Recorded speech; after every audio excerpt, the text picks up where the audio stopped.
It's just funny. Like you're going after me for ad hominem Well, actually, attacks. look, now you've mentioned that, I was going to bring that. Well, hang on. I was going to bring that up. For those who don't know what you're talking about, let's play a little clip from that. Well, I didn't sleep that month. I didn't sleep for 25 days. I didn't sleep at all. I didn't sleep at all for 25 days. How is that possible? I'll tell you how it's possible. You lay in bed, frozen in something approximating terror for 8 hours, and then you get up. Oh my God. Oh yeah, not good. And this is from cider. What is up, everyone? Today, Candace Owens takes Mikhaila Peterson to school, and let me tell you, it's a masterclass in how to deal with weak arguments. Candace holds nothing back, and trust me, by the end of this, you'll see why she's one of the most fearless voices out there. So let's get into this clip where I'll be giving you my unfiltered take as always. I feel like Joe Rogan is all of us. I'm listening to that and it doesn't pass the sniff test. I'm just going, wait, what, apple cider? You didn't sleep for how long? What are you talking about? He brings up Mikhaila, by the way, that's his daughter. We're going to get into it. That explanation does not make sense to me whatsoever. Again, I'm not a doctor. I'm not claiming to know how everybody's body reacts to apple cider, but I just don't think that you wouldn't sleep for that long because of it. Okay, so Where Mikhaila, was the ad hominem attack? Well, I'll come to you in a moment, Candace. Mikhaila, how did you feel when you heard about that? Well, I think it's funny because, like, we're connected online, Candace. So if she has an issue with my family, she could literally just message me. Her husband has my husband's phone number, you know? So it's just like a weird thing to do. I don't know where it came from. As for the apple cider reaction, I've gone over this so many times, but it's fair if Candace didn't know this. Although I don't know why you would make a 26-minute video without doing some research. It wasn't apple cider. It was a sodium metabisulfite allergy. Oh, of course, sodium whatever. It just rolls off the tongue, doesn't it? Look, I'm no chemist, but this feels like one of those moments where you throw out a big scientific sounding term to confuse people into submission. And even if it's true, why not clarify that up front instead of letting this apple cider nonsense linger? Here's the thing, you can't fault people for questioning you when your explanations sound like they're pulled straight out of a bad science fiction script. Candace clearly isn't buying it, and honestly, neither am I. And it was near anaphylaxis. And people don't sleep in that state. And when we went through that, which was horrible, it was horrible. We had a hard time with the medical system. We didn't know how to treat it. It took us like years to figure out what the allergy was. If you talk to a doctor and say you have that allergy, they go, what's that? Like, it's not a common allergy, but it's not uncommon. You can Google it. And it just seems a little bit cruel to like pull that up. You also started that video by saying, you know, why is Jordan Peterson's audience, male audience, like diminishing? Let's get into it, which is just, it's manipulative, right? It's not true. So you have this giant audience, Candace, and you say these things as if they're true, which confuses people when they're not. So I don't know what to say about it. It's aggravating, and I think it's a mean girl high school tactic. Okay, Candace, you're a mean girl. Again, accusing me of ad hominem attacks when I feel like she's engaging in them. Just to be clear and to contextualize this clip, Jordan Peterson was trending. I cover trends, I cover the news, and I think it's fair to cover topics when they come to the surface. He was essentially tweeting ad hominem attacks that were written like sonnets. It was very bizarre, and people were going, what's going on with Dr. Jordan Peterson? And it became a Twitter trend, and so I covered it. Is there something wrong with covering a trending topic? I certainly don't think there is, or I wouldn't have a podcast or things to speak about. Regarding your father's audience, there were a lot of people who, after his addiction and feeling like he was not honest about his addiction, a lot of men who sort of switched off from Jordan Peterson. I mean, that is just a fact. I understand and respect that it is your father, and so you're naturally going to be defensive of him. And if it was a family member of mine, I would naturally be defensive of him.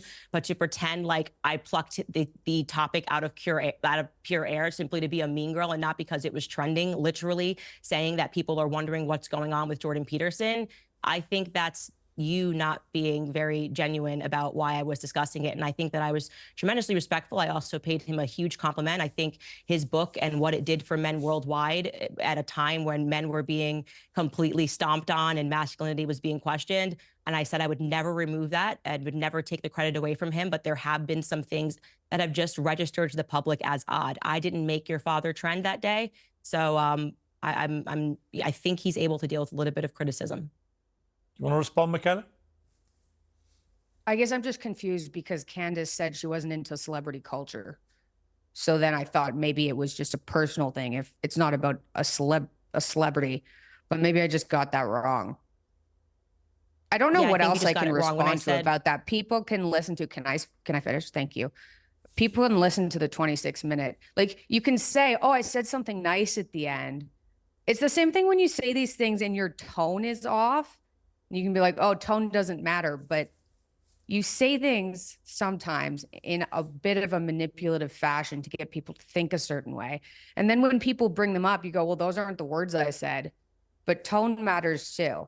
Anyway, people can go on YouTube and listen to the 26-minute section of your video on Dad and see what they think. I think it's high school mean girl tactics. I don't care if you think that's ad hominem either. Candace? Well, I would just say that when I was referring to celebrity culture, I meant worshiping people because they're celebrities. So I think that would make me ideologically consistent. And like I said, he was trending that day. I covered it as a trending topic. It's not a mean girl thing, but it might feel that way to you because it's your father and you have a personal relationship. You know, I can apologize if you are hurt from me covering the news, but like I said, we have to develop a thicker skin when we're in the public. How many things are said about me routinely on a daily basis? If people want to cover after I have, you know, an addiction and people say, hey, after this, I think people lost faith in Candace Owens and that becomes a trending topic. I think that's fair game. It may not feel good to me, but I think that it would be fair game and it would be newsworthy. Okay. You do know that 1/5 of Americans are on psych meds, right? And this is where Mikhaila pulls the classic pivot to statistics. When the argument starts to fall apart, just throw out random facts and hope it sticks. Look, no one's denying that psych meds are overprescribed in this country, but how does that excuse Jordan's behavior or the loss of his audience? It doesn't. Mikhaila is trying to distract from the real issue here. Her dad's credibility has taken a hit and no amount of stat dropping is going to change that, although it is a nice try. Let me know if you guys agree down in the comments. Are you aware of the statistics? Yes. Are those all people with Correct. addictions? Like, is that your view of people on psych meds just in general? No, your father spoke out about his benzo addiction, so I don't understand why you're asking. Yeah, no, benzo dependence. Maybe you don't know anything about this. If you're on a psych med long term, you form a dependence on it and it's very difficult to get off of. They're starting to teach this in medical school. It's a disaster because so many Americans are on psych meds. So yeah, he suffered from psych med withdrawal because they make you form a dependence on it, especially long term. Now calling it an addiction as if he was on heroin or something is manipulative. You know, so when we talked about it and we were very honest about what was going on, part of it was to spread awareness that 1/5 of Americans are on medications that cause dependence and don't know it. It's horrible. People die because of it. So I think laughing about it is like, it's not cool. I certainly don't think I laughed at it. I think benzo dependence is pretty much a euphemism for an addiction. And if you know anything about my work, that's and the me being problem, super crunchy and speaking about why I think medicines are bad because they do create dependencies, which then yield people going onto the streets for something stronger. I mean, the benzo addiction becomes a heroin addiction because the doctor won't write you the prescription anymore. So you turn to the streets for something stronger because your body is dependent on it. I'm sorry that, again, you are offended by this conversation simply because it is your father. I don't think I've been offensive in my language. And if you find it to be manipulative, that I think that it impacted the way that men saw him when they publicly were saying that on Twitter. We covered the tweets that people were writing on that day about how, you know, they used to idolize him. They're so grateful for his book, but this is not the person that they knew. Again, I'm sorry you're offended by that, but it's just the reality of what happened. And I can tell this is a sensitive topic for you, but it is what it is, Mikhaila. I don't know what to say. I don't think anybody's laughed at it. I think it's a good conversation to be had, and no one is more anti-Big Pharma than me. I mean, I have an entire series against Big Pharma, so. I don't even know where to start with that. You know, benzo addicts will go to the street for heroin. We were trying to spread awareness about psych med withdrawal And we were very honest about what everybody was going through. I went through psych med withdrawal myself. It was one of the worst experiences in my life. It kills people, causes akathisia, which makes people suicidal. It's a terrible side effect. So that's what we were talking about. Now, if you want to twist that a little bit and be like, he's losing his audience because he's an addict, I don't really know what to say. Okay. I think we've had a robust exchange about that, and you both made your views very clear. Let's slightly lighten the mood here. Turn to some cultural matters that have been in the news in the last few days. The Golden Globes last night, Candace, the host Nikki Glaser seemed to take us back to the good old days where you could roast the audience and nobody seemed to mind. Let's take a little look. Good evening and welcome to the 82nd Golden Globes, Ozempic's biggest night. I am not here to roast you tonight. I want you to know that. And how could I, really? You're all so famous, so talented, so powerful. I mean, you could really do anything. I mean, except tell the country who to vote for. But it's okay. You'll get them next time. I look out and I see some of the hardest working actors in show business. And by that, I mean your servers. Yes. Yes, give it up. They'll be bringing you your cocktails to drink and your food that you'll look at. I made some digs about P. Diddy and freak-out parties and basically gave them a good old roast. Is this a sign, perhaps, that post-Trump's victory, Hollywood needs it's got to move with the times and get rid of the woke crap? I certainly hope so. I mean, I'm looking forward to the next election cycle because we couldn't have sent a stronger message to them this year. They brought out everyone they could possibly bring out, from Beyonce to Taylor Swift, to tell us who to vote for. Imagine thinking that wheeling out Beyonce and Taylor Swift could sway a single voter. Hollywood is so out of touch, they believe celebrity endorsements hold weight with regular people, and it's laughable. No one is sitting at their kitchen table thinking, I wasn't sure about the economy, but hey, if Beyonce's on board, I'm sold. People care about inflation, job security, and gas prices, not glitzy campaign ads featuring millionaires in designer gowns. I truly do not understand how they thought this would work. And for me personally, it only drove me away, to be quite frank. It's crazy how out of touch they are. It's kind of funny. And Americans firmly rejected it. I mean, I've never seen so much star power in any election of people coming out. I mean, they even trotted out Eminem,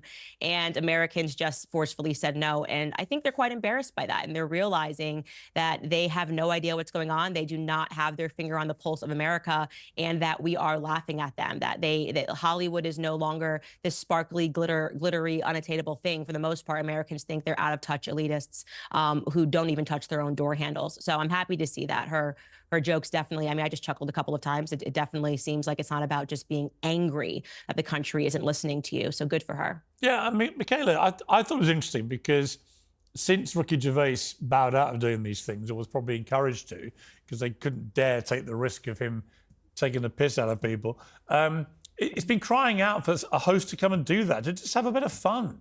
You know, the thing about the woke brigade that I find so unutterably boring is they're so joyless. Like every single joke, they're so offended by. There's no room for humor anymore, because the whole point of humor is it sends up somebody somewhere. Yeah, I mean, I completely agree with what Candace said and what you said there. I think everyone's breathed a sigh of relief, and the people that were concerned for their jobs, so especially people in Hollywood, and I don't think that's an excuse for not speaking out, because they were just propagating like evil for years. So that's not an excuse. But now that their jobs aren't necessarily in as much jeopardy, people are loosening up. And so now that Hollywood isn't clutching its pearls over cancel culture, they're suddenly finding their voices again. Convenient, isn't it? For years they stayed silent, or worse, joined the mob while people's careers were destroyed for saying something slightly controversial. Now that the mob has calmed down, they're acting like they've always been champions of free speech. Sorry, but you don't get to rewrite history. The damage is done, and people remember who stood up and who stayed quiet.